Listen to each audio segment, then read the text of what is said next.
बिका हुआ पत्रकार और डरा हुआ विपक्ष और मुर्दा अवाम और सत्ता में आ रही एनडीए से छाती पर बुलडोजर चलेगा।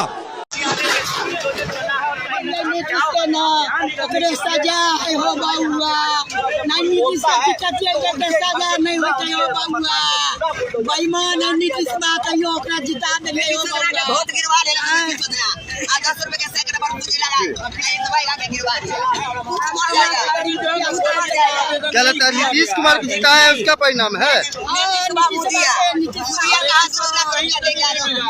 बिका हुआ पत्रकार और डरा हुआ विपक्ष और मुर्दा अवाम, जो तस्वीर आपने देखा वो अगर ये होगा तो यही हालात पैदा होंगे। समस्तीपुर की ये तस्वीर थी, यानी कि बिहार जीतने के बाद डबल इंजन की सरकार के राज्य की ये तस्वीर थी। इन तस्वीरों को देखने के बाद आपके मन में चिड़चिड़ाहट होगा, गुस्सा होगा, तरह तरह से नफ़रत पैदा होगा कि भाई क्या हुआ, क्या सोचे, क्या हो गया। लेकिन ये सब मत कीजिए आप, क्योंकि आपके शहर में, आपके मुल्क में दरअसल मीडिया ख़त्म हो चुकी है, उनके अंदर जिगरा बचा नहीं है, वो बेईमान हो चुका है। और वही बात आप करें विपक्ष का भी, तो पूरी तरीके से डरा हुआ, इसमें कोई शक की बात नहीं। और जो सबसे बड़ी अदालत है, जो सबसे बड़ा ताकत है, वो है जनता की अदालत। वो भी कहीं ना कहीं हमारा आप देख रहे हैं कि एक जिंदा लाश बनकर बैठा पड़ा है। और यही वजह है कि मनमाना नेता कर रहे हैं। न ये एमएलए बनेगा, ना एमएलसी बनेगा, लेकिन मंत्रालय मिल जाएगा। अभी आपने डबल इंजन की सरकार में देखा होगा कि बिहार में जब मंत्रालय का बंटवारा हो रहा है तो क्या क्या हो रहा है। चलिए पहले तस्वीरों पर बात करते हैं। पहले वो डिप्टी सीएम की तस्वीर आपने देखा था कि जब उनका विरोध हुआ था, जब वोटिंग हो रही थी तब उनका विरोध हुआ था। उन्होंने कहा था कि जब जीत जाएंगे तो सीने पे बुलडोजर चला देंगे, छाती पे बुलडोजर चला देंगे। इसीलिए हमने शुरुआत में ही दिखा दिया।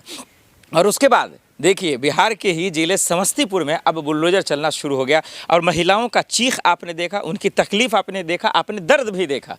लेकिन अफसोस की बात यह है कि क्या कोई सुनेगा इसकी आवाज़ को? क्या उनके साथ कोई आएगा? और इसीलिए मैं बार बार कहता हूं कि बिहार की जनता ही नहीं, भारत की जनता एक हो जाइए। ये नेताओं के चक्कर में, मंत्रियों के चक्कर में, पार्टी के चक्कर में मत पड़िए। आप किसी के भीड़ का हिस्सा मत बनिए, नहीं तो ऐसी बुलडोजर चलाया जाएगा और कोई कुछ नहीं बोलेगा। वहाँ पे सब लोग मुंह देख रहे हैं, कौन उसकी आवाज़ उठाएगा? क्या समस्तीपुर में विधायक नहीं है? क्या वहाँ के विधायक मर गए? क्या वहाँ के जो है विपक्ष के नेता नहीं है? क्या वो मर गए? बड़ा बड़ा सवाल है। लेकिन डबल इंजन की सरकार में सवाल पूछना सिर्फ और सिर्फ एक मजाक बन गया। जैसे आज इस मुल्क में पढ़े लिखे युवाओं को लोग मजाक के तौर पे देखते हैं कि भाई तो कुछ किया ही नहीं होगा, ये तो माँ बाप का पैसा बर्बाद किया है, इसी तरीके से देखते हैं। तो अब नीतीश से बोलेंगे आप, या मोदी जी से, या अमित शाह जी, या सम्राट जी से, या विजय सिन्हा से, किससे बोलेंगे? उन्होंने जो बोला वो करके दिखा रहे हैं, क्योंकि मंत्रालय भी उन्हीं के अंदर चला गया। ये जो आप कानून व्यवस्था की जिम्मेदारी है ना, वो भी बीजेपी के पास चला गया है। सम्राट जी बन गए हैं भाई उसके मंत्री। तो अब सबसे बड़ा सवाल है आप किसको बोलेंगे? और ये सिर्फ अभी तो शुरुआत है, आइए देखते रहिएगा। इसीलिए कहा गया था कि कभी भी किसी की भी सरकार हो, चाहे कितना बड़ा ही ताकतवर क्यों ना हो, हार जीत अपनी जगह, लेकिन वोट हमेशा बेरोजगारी जैसे मसलों पर, महंगाई जैसे मसलों पर, अस्पताल, तमाम चीज़ों पे देना चाहिए, ना कि आप जो है जात पात के नाम पर वोट देंगे। और नहीं तो आपको इस तरह की तस्वीरें देखने को मिलेगा। और ये काम युवा ही कर सकते हैं, महिलाएं ही कर सकती हैं, बिहार की जनता ही कर सकती है। और नहीं तो देखिए कितना घटिया तस्वीर है ये, कितना घिनौना है, कितना विचलित करने वाला तस्वीर है। क्या किसी का खून नहीं खौल रहा? क्या किसी को जो है गुस्सा नहीं आ रहा? क्या विपक्ष को नहीं दिख रहा? देखिए ये लोग रोज़मर्रा की ज़िंदगी जी रहे हैं, डेली की कमाई खाते हैं, उनको देखिए हटा देंगे। अब नाम देंगे अतिक्रमण है, ये फलना है, ये ठिकाना। भाई आपके कानून से थोड़ी ना जीत पाएगी जनता, उसको जीतने नहीं देंगे। नहीं तो आप ही के पार्टी में ऐसे ऐसे विधायक हैं, ऐसे ऐसे नेता हैं, कार्यकर्ता हैं जो बलात्कार कर खुलेआम घूम रहे हैं, उनके लिए तो कोई कानून व्यवस्था नहीं है।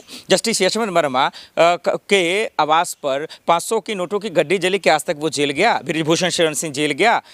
तो तमाम सवाल तो है। तो कानून उनके लिए बड़ी अच्छा बचाव करता है, लेकिन कानून ये जनता के लिए नहीं बनता है। ये हमारा आप देखते नज़र आ रहे हैं। इसलिए मैं बार बार कह रहा हूं कि इन सब चीज़ों को देखिए, परखिए और समझिए।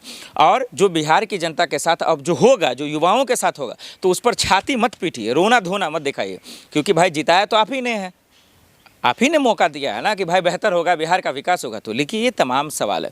वही दूसरी तरफ नीतीश कुमार की जो मंत्रालय छीनी है, आइए उस पर खुल के बात करते हैं। नीतीश कुमार से मंत्रालय छीन लिया गया भाई साहब। अब तो ये बड़ी अफसोस की बात है, जो लगभग 15 से 20 साल तक जो उनके अंडर में था ना, लॉ एंड ऑर्डर, कानून व्यवस्था, वो अब बीजेपी के खेमे में आ गया है। जी हाँ, गृह विभाग जो है, कानून व्यवस्था की जिम्मेदारी अब सम्राट चौधरी साहब संभालेंगे, बीजेपी संभालेगी। अब बड़ा सवाल है कि भाई कानून व्यवस्था वैसे ही पिछले 3-4 सालों से चरमराई हुई है, गुंडागर्दी खुलेआम जो है हो रहा है। अब क्या माना जाए कि ये जो मंत्रालय छीना गया है नीतीश बाबू से, क्या नीतीश बाबू कमज़ोर हो गए? क्या मोदी जी अमित शाह जी के सामने घुटने टेक दिए हैं?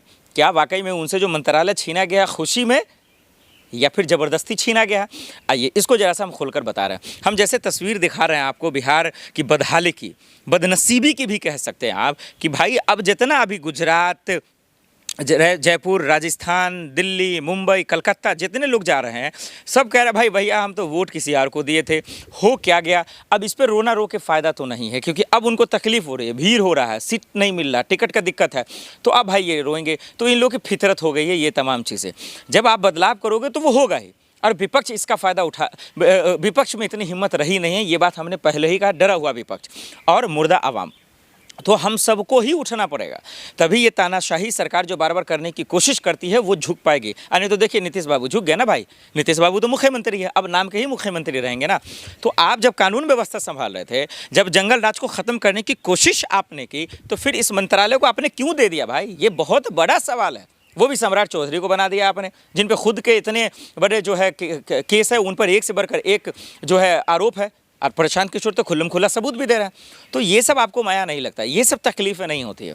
तो ये बहुत बड़ा दुख की बात है, बहुत तकलीफ़ की बात है, और ये समझने की ज़रूरत है कि आखिर ये हो क्या रहा है। इसीलिए बार बार मैं कह रहा हूँ कि कानून व्यवस्था तो वैसे ही ख़राब था, और अब देखिएगा इसका और हालात क्या होगा। क्योंकि जितना भी देश में एक से बढ़कर एक कानून बने हैं नेताओं को बचाने के लिए, अगर जनता को बचाने के लिए होती तो आज ये तस्वीरें देखने को नहीं मिलता। ये योगी बाबा वाला जो है एक्शन आ गया, योगी बाबा वाला मॉडल अब हमारे बिहार में आना शुरू हो गया, समस्तीपुर में आना हो गया। बुलडोजर चला रहे हैं और लोगों को चुप कराने के लिए, लोगों को डराने के लिए, धमकाने के लिए, विपक्ष को जो है दरअसल नीचा दिखाने के लिए, जनता को कमज़ोर करने के लिए बताएंगे ये अतिक्रमण है, ये कानून का राज है। भाई आप किसी का सड़क थोड़ी ना कब्जा करेंगे। दिल्ली में बीजेपी जीती, उन्होंने भी इसी नाम पर देखे झुग्गी उजाड़ना शुरू हो गया, घर मकान तोड़ना शुरू हो गया। और अगर इससे बहस करेंगे तो कह देंगे भाई, ये चुपचाप कह देंगे कि भाई ये दरअसल जो है ये तो अतिक्रमण है, ये तो सरकार की संपत्ति है, इसमें आप थोड़ी ना रहेंगे। इतनी अच्छी अच्छी चिकनी चमेली बात करेगी कि आपको भी लगेगा हाँ भाई बात तो ठीक कह रहे हैं। मतलब सुप्रीम कोर्ट मूर्ख है, हाई कोर्ट मूर्ख है, जो बार बार ये योगी जी को और तमाम राज्य में जो बुलडोजर चल रहा है उनके वजीर को बार बार कह रहा है कि भाई साहब बुलडोजर मत चलाइए, आप रोक दीजिए, आदेश दिया जाता है। बटला हाउस में आपने नहीं देखा। तो अब ये सब तमाशा आपको देखने को मिलेगा, इसके जिम्मेदार आप खुद हैं भाई। आपको 5 साल में एक बार ताकत मिलता है इसका, अब इसका भी इस्तेमाल आप नहीं करना जानेंगे तो कोई आपके लिए थोड़ी ना फरिश्ता भगवान बनकर आएगा। अब बिहार में तो कोई ऐसा नेता नहीं है जो भगवान और फरिश्ते के रूप में प्रकट ले लेंगे। तो इस बात को समझिए, नीतीश बाबू या मोदी जी हों या अमित शाह जी हों या फिर डबल इंजन की सरकार हो, सवाल पूछिए। मंत्रालय भी छीन लिया गया, ये भी पूछिए कि क्यों दे दिया गया। उपेंद्र कुशवाहा के बेटे को मंत्रालय में दिया गया जगह, क्यों दिया गया ये भी पूछिएगा कि ना वो एमएलए है ना एमएलसी है, क्यों दे दिया गया आप लोग। और उनके बेटे से सवाल पूछा जाता था, कहता हमारे पिताजी से पूछ लीजिए, पापा जी से पूछ लीजिए। तो भाई ये देखिए, राजा का बेटा राजा ही बनेगा, ये साबित हो गया। हम लोग तो सिर्फ सुनते ही थे, अब तो देख भी लीजिए। तो बिहार में भी यही चल रहा है, और आरोप हमेशा राहुल गांधी और विपक्ष पे ही लगेगा, परिवारवाद हर जगह कूट कूट के ये सब भरा पड़ा है।